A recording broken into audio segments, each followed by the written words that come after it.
Well, it was funny. My mom came to the auction and she almost bid on the principal for the day. We thought that would be kind of funny if we got each other's. And yeah, I was there for a day and she was here for a day.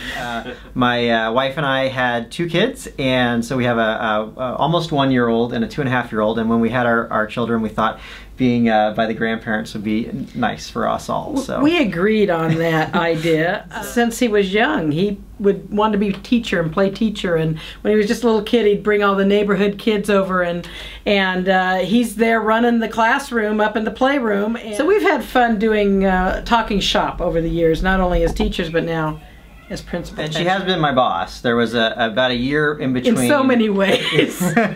After it came time where he was going to then move to LA and try his hand at acting, but also teaching, was going to teach.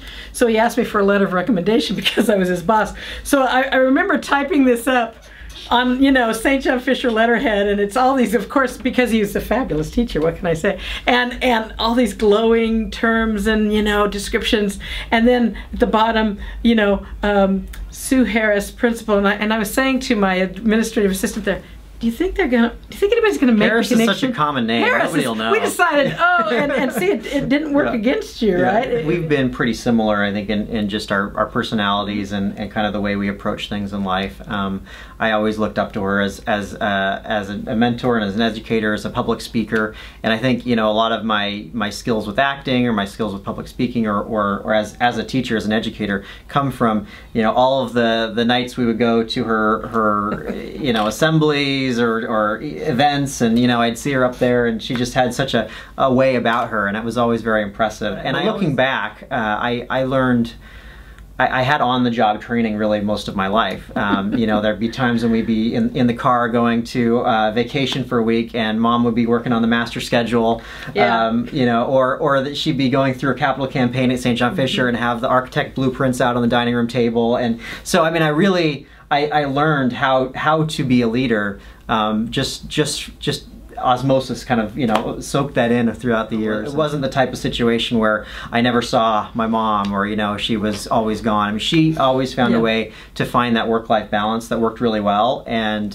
you know, worked for us as a family. And I have learned a lot from that, and made sure, you know, now we've got a young family, and so with my wife and my children and I want to make sure that I prioritize them. And we talk, though, today, because there are, I think, many more demands for principals these days than back in the 90s, for a lot of reasons, and not the least of which is technology.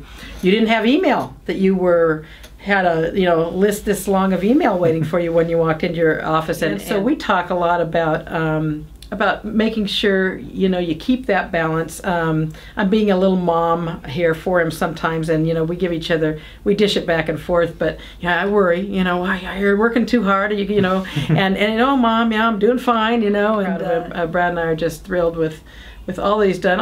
It's certainly a source of huge pride for me to see what he's accomplished here at St. Agatha. I learn a lot from her because she's had so many more experiences than I have. I mean, I'm, you know, only a couple of years in, and I of course had some experiences at my last school, but you know, a lot of this is new to me, and so it is, you know, it is nice to be able to kind of bounce some ideas, and you know, I really think it's great to be colleagues, but we also have our own identities and our own schools. It's a real, you know, privilege and blessing for me to be able to see Chris, I wouldn't say follow in these footsteps, but be part of that same passionate draw that education, Catholic education, really brings to you. Give and go. Of course, we drive our spouses crazy sometimes. You know, we'll be at dinner together, barbecue, whatever, and he and I start going off, and, you know, the eyes are glazing over for, you know, his wife and my husband, and, you know, because we start talking shop, and then they're like, okay, all right, no more of this. And so there is this thing called the Principal Cup, which is a trophy.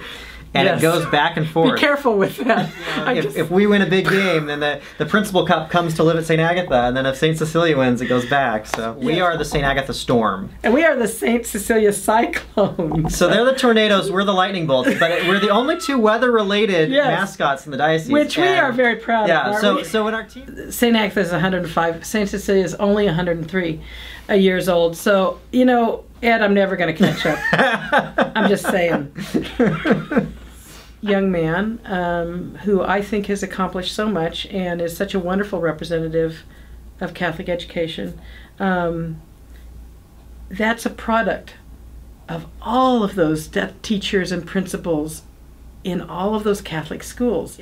As a parent, it feels really lovely to have your children take what you have sacrificed to give them and make it blossom.